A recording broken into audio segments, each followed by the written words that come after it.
Hallo zusammen, in diesem Video geht es um Deutsch, meine Lieblingsfremdsprache. So, ich habe eine lange Beziehung mit Deutsch. Ich lerne Deutsch seit 2012, glaube ich. Ich habe meinen Master in Dolmetschen und Übersetzen für Deutsch-Koreanisch gemacht. Ich habe das Studium 2020 abgeschlossen und ich war damals eine echte Streberin. Ich habe stundenlang jeden Tag bis spät in die Nacht Deutsch gelernt. Die Vokabel, Hörverständnis, Grammatik, Schreiben, Sprechen, Dolmetschen, alles. Ich habe alle Methoden ausprobiert. Mein einziges Ziel damals war, mein Deutsch zu verbessern und auch perfektionieren. Ich wollte eigentlich professionelle Dolmetscherin werden, aber es hat sich einfach so ergeben, dass mein beruflicher Weg sich anders entwickelt hat als geplant. Ich bin heute technische Redakteurin bei einer künstlichen Intelligenzfirma. Also es hat nichts mit Deutsch zu tun. Ich habe gar keine Gelegenheiten, auf Deutsch zu sprechen, aber Deutsch ist und bleibt immer noch meine Lieblingssprache. Ich lese deutsche Bücher, ich höre und singe deutsche Musik und ich esse Sauerkraut und was noch? Ich schaue mir deutsche YouTube-Videos an. So. Und das Besondere ist, ich habe mein Deutsch in Korea alleine gelernt. Und deswegen wollte ich euch Tipps geben und die Ressourcen, die mir damals besonders geholfen haben, teilen. Und ich wollte auch zeigen, wie sich mein Deutsch anhört. Also viel Spaß und los geht's. 네, 안녕하세요. 오늘은 독일어에 대해서 얘기를 해볼 건데요. 제가 국내파인데 C2를 취득을 하고 통번역대학원에 입학을 했고요. 4학기 내내 성적 장학금을 받고 수석으로 졸업을 했습니다. 높은 성적으로 졸업을 했어요. 그리고 혼자서 공부를 굉장히 많이 다양한 방식으로 절박한 마음으로 하다 보니까 그 과정에서 자료도 많이 알게 되고 팁 같은 것도 생기고 해서 오늘 그거를 공유를 드리려고 해요.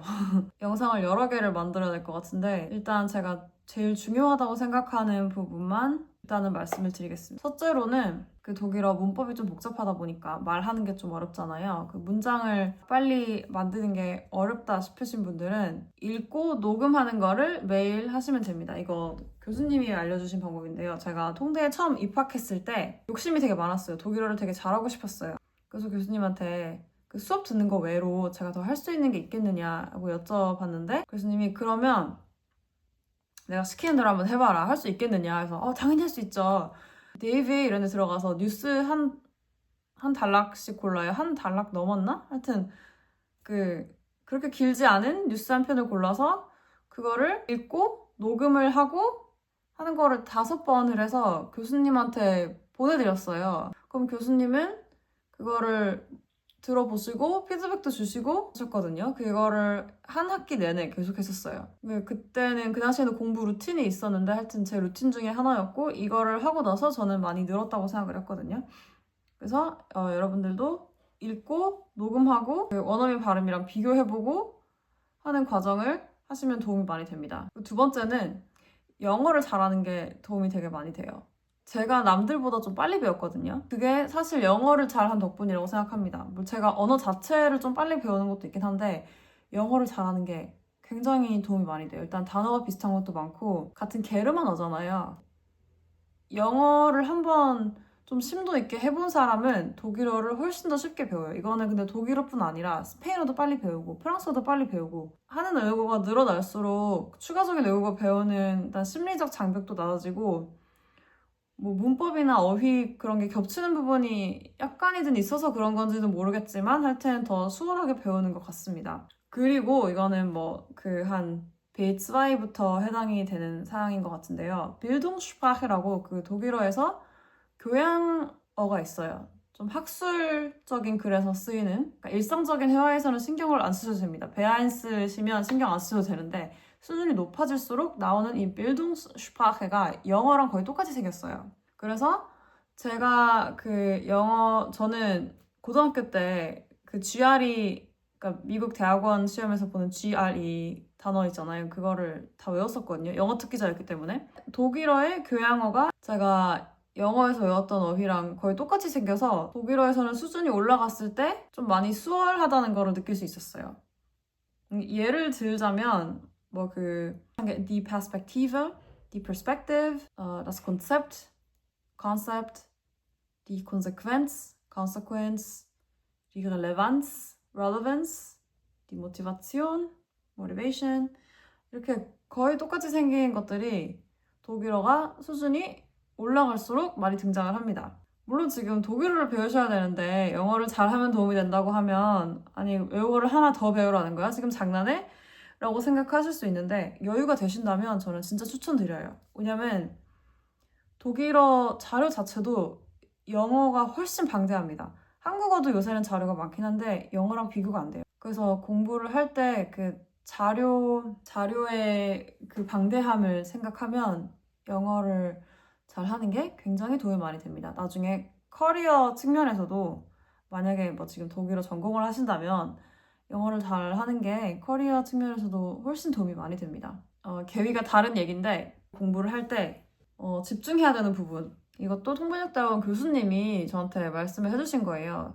지나가다가 말씀을 해주셨어요. 근데 저는 굉장히 모범생이었기 때문에 교수님 말을 굉장히 잘 듣는 학생이었거든요. Nomen, Verben, Verbindung 이란 거를 많이 외워야 된다 라고 하셔서요. 저는 그날부터 진짜 알파벳 순으로 정리를 해서 오지게 외웠습니다. 교수님 말을 되게 잘 들었어요, 제가. 그 Nomen, Verben, Verbindung이 뭐냐면 Nomen이 명사고 Verben이 동사잖아요. 그 명사, 동사가 결합돼서 구문으로 쓰이는 표현들이 수십 가지, 수백 가지가 있습니다, 독일어에. 근데 이거를 잘 알아야 통역은 물론이고 번역도 물론이고 그냥 일상 대화할 때, 장문할 때 아니면 그냥 독일어 콘텐츠를 소비할 때도 이거를 알아야 굉장히 수월해집니다. 예를 들어 드리자면 eine Entscheidung treffen, 결정을 내리다. 그러니까 Entscheidung machen 하면 안 되고 Entscheidung treffen 이렇게 짝지어진 게 있어요. 이 명사랑은 이 동사가 쓰인다.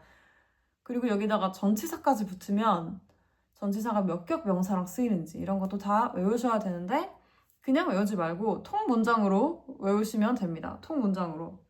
그래서 플래시카드를 쓰시거나 저는 손으로 쓴 다음에 컬럼 2개에서 한쪽은 빨간색으로 쓰고 다른 한쪽은 검정색으로 영어로 쓴 다음에 그 빨간색 셀로판지 같은 거 있잖아요. 그걸로 빨간색 가리고 영어만 나오는 상태에서 독일어가 바로바로 튀어나올 때까지 연습을 굉장히 많이 했습니다. 플래시카드도 쓰긴 썼어요. 근데 저는 좀 손으로 쓰고 하는 거를 좋아했어서 네, 그 셀로판지를 굉장히 많이 썼어요. Vortrag halten, 발표하다. Vortrag machen 하지 말고 Vortrag halten. 그리고 Analyse durchführen. durchführen 굉장히 많이 쓰이는 동사거든요. 수행하다. 주장을 펼치다 eine These vertreten. Kritik üben, 비판하다. 그리고 einen Beitrag leisten, 기여하다. 이거를 외울 때 같이 외우면 좋은 게 그러면 beitragen은 어떻게 활용이 되지? dativ 3격 명사를 목적어로 봤죠. 간접 목적어. einen Beitrag leisten, etwas beitragen, 3격 외우셔야 됩니다. 통문장으로 외우시는 걸 추천드려요. 그리고 3번은 이 2번이랑 연관이 있긴 한데 문법을 일단 집요하게 하셔야 돼요. 독일어 읽을 때도 그런데 처음에는 이게 몇 격이지? 막 이 어미가 무슨 변화지? 이게 막 머릿속에서 돌아가느라 독해 속도가 굉장히 느릴 수밖에 없거든요. 근데 문법에 익숙해지면 그 눈이 빨리 트여요. 이 트이는 순간이 언젠간 옵니다. 꾸준히 하시다 보면. 또 귀가 트이는 건 또 눈 트이는 것보다 느리잖아요. 빨리 트이려면 문법을 잘 하셔야 돼요. 근데 문법을 한 번에 다 외우는 건 불가능하고 수준별로 문법책이 있어요. 제가 추천드리는 거는 Grammatik für die Mittelstufe, 중급이시면 이 책에 나오는 거는 다 숙지를 하셔야 되고 끼고 살면서 모르는 게 있으면 사전 보듯이 계속 찾아보셔야 돼요. 그리고 어느 정도 내가 중급은 다 마스터한 것 같다 그러면 이제 그 C1, C2 수준의 문법 책들이 있거든요. Grammatik für die Oberstufe 라는 책도 본 것 같은데 있어요. 뭐 Übungsgrammatik für die Oberstufe Deutsch als Fremdsprache. 하여튼 그 독일에서 만든 문법 책은 저는 다 좋다고 생각해요. 취향에 맞는 거 대충 사시면 돼요. 이 표지가 이쁘네 싶으신 거예요. 다 괜찮은 책들이니까 다 굉장히 좋은 책들입니다. 사실 웬만한 교재들은 저는 다 좋다고 생각을 하고요. 한국 거라도 저는 나쁘지 않다고 생각을 해요. 괜히 뭐 교재를 고르고 뭐 무슨 인강을 들어야지 그런 데 시간을 낭비하지 마시고 뭘 하나 골랐으면 그냥 집요하게 파고 드시면 됩니다. 근데 만약 책을 지금 사셔야 되는데 고민이 되신다 하면 외대 출판사, 외대 교수님들 거 사시면 실패가 거의 없습니다. 제가 그렇게 많이 했어요. 저는 아랍어도 그렇고 이탈리아어도 그렇고 외대 출판사 가서 샀어요. 근데 문법은 제가 할 얘기가 좀 많아서 나중에 그 따로 정리를 해서 공유를 드리도록 하겠습니다. 자, 그리고 제가 도움이 되게 많이 됐던 자료를 말씀을 드리면 첫째는요. dict.cc라는 사전 사이트인데요. 저는 이게 진짜 제 독일어 학습에 있어서 구원자였습니다. 가장 좋은 점은 일단 영어 독일어 사전이에요. 그래서 영어를 잘하셔야 돼요. 이만한 자료가 없어요. 그 표제 수가 장난 아니게 많아요. 다른 언어도 이 사전에 있긴 있는데 다른 언어는 표제 수가 많이 없거든요. 그래서 제가 이 사전 만든 사람이 독일인이라고 추측을 했던 이유가 영어 독일어 표제 수가 장난 아니에요. 그리고 사람들이 직접 발음을 등록을 할 수가 있어요. 약간 오픈소스 같이? 그 발음도 웬만한 거 다 있고 단어뿐 아니라 속담도 있고 구문 같은 것도 있고 그냥 거의 모든 단어나 표현이 다 있다고 보시면 돼요. 맞습니다. 저는 이 유료 버전을 샀어요. 얼마인지 기억 안 나지만 더 비쌌어도 샀을 것 같습니다. 너무 유용했기 때문에. 더 좋은 점은 그 퀴즈도 있어요. 퀴즈가 있어서 플래시카드 같이 암기 같은 것도 이 앱 자체에서 할 수가 있고요. 이 앱이 굉장히 도움이 많이 됐습니다. 이 사전에 그냥 심심할 때 아무 단어나 찾아보면 그 단어가 들어간 속담이나 구문이나 노멘 베르벤 페빈둥 같은 게 쫙 나와요. 그럼 저는 그냥 그거를 다 저장을 해서 나중에 퀴즈같이 해서 외우면 되는 거예요. 그래서 진짜 독일어 어휘 실력을 키우고 싶을 때 이만한 앱이 없습니다. 그 다음으로 제가 종종 썼던 사이트가 있는데요.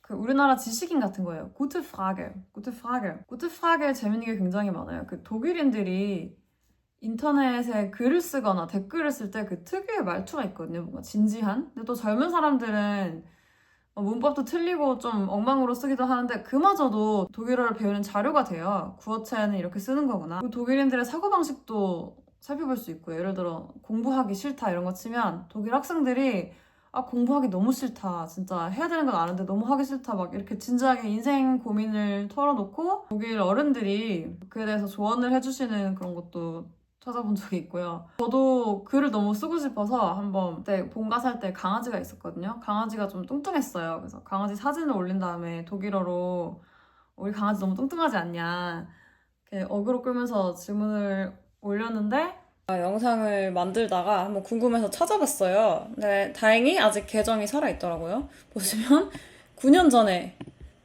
이거 말고도 질문을 제가 굉장히 많이 했더라고요. 찾아보다 놀랐습니다. 이것도 빌동슈파크예요. 그 영어로 corpulent라고 뚱뚱하다를 좀 세련되게 말하는 건데 Is my hund corpulent? 8살이고 매일 산책시키고 건강한 것만 먹이는데 산책할 때마다 사람들이 살 빼라고 한다. 많이 뚱뚱하냐. 솔직히 되게 건강한 강아지였거든요. 이거 어그로로 끈 건데 너무 귀엽다. 요롱이에요. 지금은 무지개 다리를 건넜는데 4명이나 답을 해주셨는데 야, 뭐 동물병원 가봐야 알지. 막 되게 진지하게 말씀해주시는 분도 계시고 정확히 뭐를 먹이냐. 이 사진만 봐선 모르겠다. 그래서 제가 다른 사진도 링크를 달았네요. 이런 거 먹인다. 오리고기랑 고구마랑 돼지고기 섞어서 저희가 사료를 직접 만들어줬어요. 하루에 2번 먹이고 간식도 뭐 준다 어쩌고 저쩌고. 근데 이분은 뭐 돼지고기 절대 먹으면 안 된다. 무슨 처음 들어보는 바이러스 무슨 바이러스가 있어서. 그리고 누워 있어서 모르겠다. 다른 사진을 뭐 보여주라. 여기도 Foto ist nicht sehr aussagekräftig.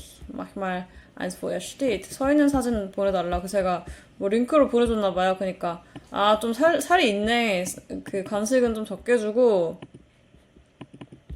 밥도 좀 적게 주고 산책을 좀 더 길게 시켜라. 사실 뻔한 내용인데 그냥 저는 반응을 보고 싶었어요.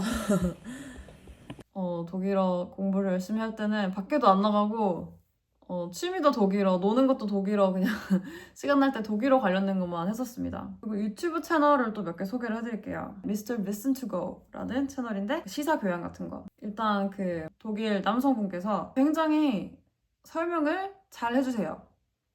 천천히 말씀해주시고 이분이 되게 오랫동안 해오셨어요. 그래서 제가 어느새 흰 수염이 난 걸 보고 제가 깜짝 놀랐습니다. 근데 굉장히 도움이 많이 됩니다. 그리고 그 미국의 바이스 매거진이랑 약간 결이 좀 비슷한 건데 폴스 레포타주 약간 좀 도파민 나오는 그런 취재 내용 그런 거를 좀 다루는 채널이고요. 이것도 심심할 때 자주 봅니다. 그리고 kurzgesagt.de 이것도 뭐 시사 교양 그런 거 설명해주는 채널인데요. 흥미로운 그런 정보 뭐 독일은 진짜 망했는가, 한국은 진짜 망했는가 막 이런 영상도 옛날에 있었거든요. 그런 거를 독일어로 또박또박 잘 얘기를 해줍니다. 독일어는 또박또박 말하는 거는 생각보다 알아듣기가 수월해요. 공부를 좀 하시면 물론. 프랑스어 같이 리에종이 있는 것도 아니고 되게 또박또박 말을 잘 해주시기 때문에 구어체는 알아듣기 힘들 수 있는데 이렇게 그 전문 아나운서들, 성우들이 또박또박 얘기하는 거는 알아듣기 쉽기 때문에 독일어로 다큐멘터리나 이런 그 취재 막 이런 거 봐도 굉장히 재밌습니다. 제가 한때 독일어 다큐멘터리 빠져가지고 굉장히 많이 봤었어요. 그리고 또 하나 채널은 만약에 크리스천이시라면 그 ARF Menschgott라는 채널을 추천드립니다. 제가 한 몇 년 전에 여기 있는 간증 영상을 다 봤었어요. 일단 외국어로 그러니까 영어, 한국어 제외 외국어로 간증 영상을 본 게 처음이었는데 되게 신기했어요. 뭔가 그런 용어들을 독일어로 보는 게 처음이어서 감동 스토리도 많았고 뭐 이렇게 고생을 했었는데 뭐 이렇게 회개를 했다 막 이런 내용을 독일어로 듣는 게 흥미로웠어서 이거를 한때 굉장히 많이 봤습니다. 그거 말고도 채널이 더 많긴 한데 사실 채널이야 되게 많아요.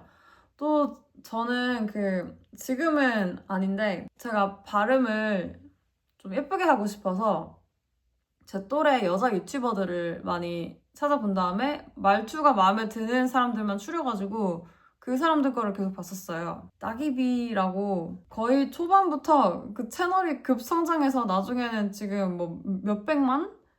성장할 때까지 막 결혼하고 애 낳는 것까지 지켜봐서 되게 뭔가 신기했었는데 하여튼 네, 그분 영상 보면서 발음을 많이 따라하곤 했었습니다. 심슨을 독일어로 한때 많이 봤었어요. 근데 이거는 그러니까 유튜브 들어가면 짧게 클립으로는 있는데 에피소드 전체를 보려면 지금은 어떤지 모르겠어요. 근데 저는 그때 막 VPN 만들어서 막 보고 진짜 개고생을 막 해가지고 보긴 봤는데 도움 되게 많이 됐고 그 뒤로는 아예 심슨 만화책을 주문을 했어요. 그래서 제가 심슨 책이 5개국어로 있습니다, 집에.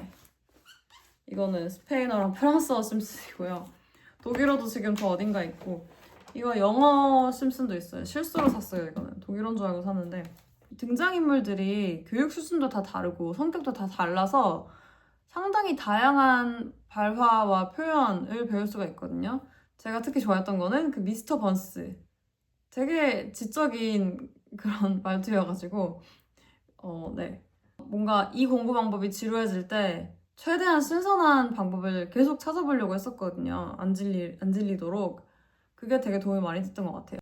그냥 보고 넘기지 말고 저는 혼잣말을 또 계속 했어요. 계속 혼잣말을 뭘 하든 다큐멘터리를 보든 유튜브를 보든 좋은 표현이 있으면 무조건 적어두세요.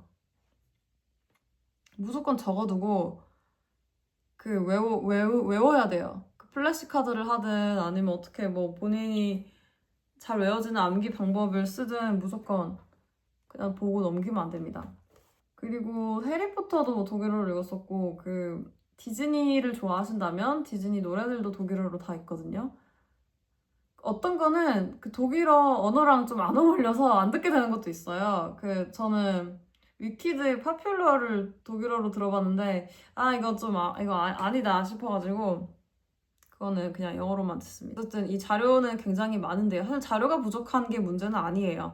어떤 자료를 사용하시든 꾸준하게 그리고 그 실증이 나더라도 반복을 계속 하시는 거를 추천드립니다. 저는 반복을 굉장히 많이 했어요. 이게 한두 번 보면 내가 안다고 착각을 하는데 그거는 착각에 불과하고요. 계속 반복을 하셔야 진짜 내게 됩니다. 오늘은 좀 일반적인 얘기를 했는데요. 독학을 어떻게 했는지 이런 것도 정리를 해서 제가 공유를 드리도록 하겠습니다. 독일어 공부 화이팅!